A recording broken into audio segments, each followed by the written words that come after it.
علماء کرام نے فرمایا جب بندہ پریشانی میں درود خضری کثرت سے پڑھتا ہے تو اللہ پاک کی طرف سے ایسی مدد آتی ہے جس کا گمان بھی نہیں ہوتا، کیونکہ اللہ پاک کا وعدہ ہے جو شخص مجھ سے محبت کرنے والے میرے پیارے محبوب صلی اللہ علیہ وآلہ وسلم پر درود بھیجے میں اس کی مدد کروں گا۔ سبحان اللہ، کیا عظیم وعدہ ہے۔ عمل شروع کرنے سے پہلے دل میں کہیں کہ یا اللہ میں تیری رضا کے لیے تیرے محبوب پر درود بھیج رہا ہوں، میری مایوسی کو امید میں بدل دے، میرے بند دروازے کھول دے، میری پریشانیاں دور فرما دے۔ اور یہ بات میں آپ کو یقین سے کہتا ہوں کیونکہ ہزاروں لوگوں کے تجربات ہیں۔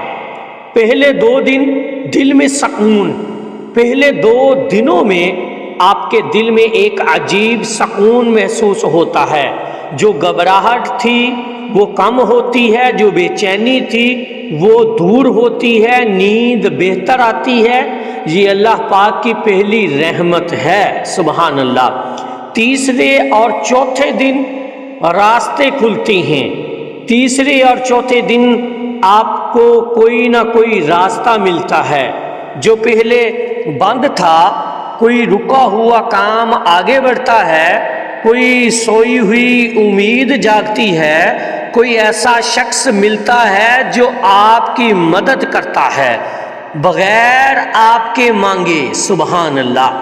5ویں اور 6ٹھے دن غیبی مدد، ان دنوں میں غیبی مدد کا احساس ہوتا ہے، کوئی ایسی بات ہوتی ہے جس کا حساب نہیں ہوتا، کوئی ایسا دروازہ کھلتا ہے جس کی توقع نہیں ہوتی۔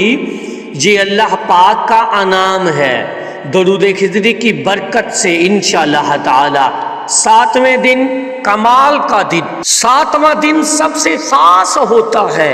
اس دن عمل مکمل ہونے کے بعد لمبی دعا کریں، دل کھول کر اللہ پاک سے مانگے۔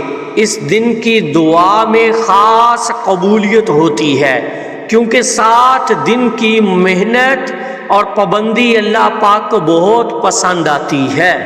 سبحان اللہ۔